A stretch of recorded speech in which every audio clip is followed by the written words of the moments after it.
Hi, my name's Kara-Leah Grant. I'm the author of 40 Days of Yoga, Breaking Down the Barriers to Home Yoga Practice, and also the editor and founder of the Yoga Lunchbox. One of my areas of expertise, you might say, is home yoga practice. It's something I know a lot about. I've been practicing yoga at home by myself for about a decade or so, and in that time, there's been so many days when I didn't want to get on the mat, but I needed to get on the mat. And so I learned how to get around my mind, get around the problems that came up in my life, and to work with whatever arose so that no matter what, I would practice yoga on a daily basis. So this is the beginning of a new series that I'll be doing where I will directly answer your questions about your home yoga practice. So please feel free to send me in whatever questions you've got, and every week or every 2 weeks I'll choose one of those questions and answer it on video. So this is the first one. This is an email that I received from Lila from Israel. I need your advice. I feel very heavy with low confidence in my yoga skills. I have 3 kids and a full-time job. What should I start with? With sun greetings a few times in a row, or 1 or 2 postures that might make me feel better about myself? Appreciate your help and personal advice very much. Well, Lila, the first thing is you are not alone. I bet there are thousands and thousands of people out there who have similar feelings about getting on the yoga mat. Either they've got kids and a full-time job, or they've got low confidence in their skills, or there's parts of their body that they don't really like too much, and they know where you're at. So I know where you're at. I've been there as well. I don't have 3 kids, I've only got 1. Okay.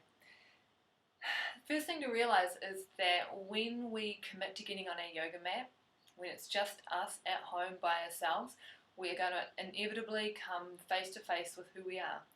The good, the bad, and the ugly. And in that is going to be how we feel about ourselves. So if you have any kind of body issues at all, sometimes just getting on the mat itself can be a real challenge because you have to be in your body. You've got to put on clothes that will be comfortable to move in, and sometimes those feelings and thoughts of self-loathing can come up at that point. So there's an extra challenge for many of us in just showing up on the mat and being with our bodies, and that's completely normal. The second thing you mentioned is the low confidence in your yoga skills. And when we first start out in home practice, we all have low confidence. Skills are something that build over time with practice. So just recognizing that, hey, I've got low skills, and that's okay. It doesn't mean I can't practice at home. So don't let these things stop you. It's more just recognizing where you're at. Oh, I've got body confidence issues, or I don't feel so great about my yoga. Okay, that's cool. No worries. It doesn't mean that I can't practice. The next thing you ask is, well, you say you've got 3 kids and a full-time job, so that means probably you don't have a whole lot of time to yourself, and any time that you do carve out, you want to make the most of it. It's really got to count. So then you ask, what should you start with? This is a question I get asked all the time because I feel like most people have this idea that there is a perfect yoga practice for them, and if they could just figure out what that perfect practice was and do it every single day, everything would be amazing. There isn't really though. You know, there is only the practice that's good enough for today. You don't have to have this perfect, most amazing practice that is exactly what you need for your body as such. It is good enough to just get on your mat and do what you remember. It doesn't have to be amazing. So when people ask me, well, what should I do? I know they're looking for something that's just going to give them, it's almost like something to hold on to. Go, oh, if I just do that, it would all be great.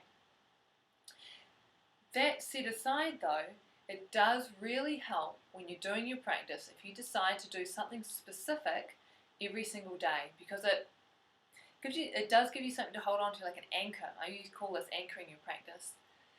And when you're doing the same thing day after day after day, it also gives you something to measure against. So you can see how, even though your practice is the same, your experience of the practice differs from day to day, and you start to get an understanding of how much we fluctuate. We fluctuate in mind, we fluctuate in emotions, we fluctuate in body.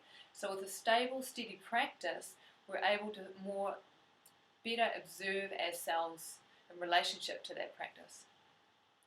So then Lila asked, what should I start with? With sun greetings a few times in a row, or with 1 or 2 postures that might make me feel better about myself? And my response to that would be, Any yoga is going to make you feel better about yourself. It doesn't have to be a specific posture necessarily. And secondly, that sun salutations are amazing. They're incredible. They open up the body all the way through, forward, back. They're about strength, they're about flexibility, and they get you out of your head, right? Plus, if you're doing 5 sun salutations, they might take you only 5 minutes to do, and yet you have actually done a worthwhile practice. Plus, once you get on your mat and do 5 sun salutations, often it's just enough to get you there, and then you want to stick around. And so then you might just naturally go, oh, I remember this posture from class last week, maybe I'll give that a go and see how that feels. Or I really like doing child's pose, maybe I'll do that. Or perhaps I'll spend longer in downward dog.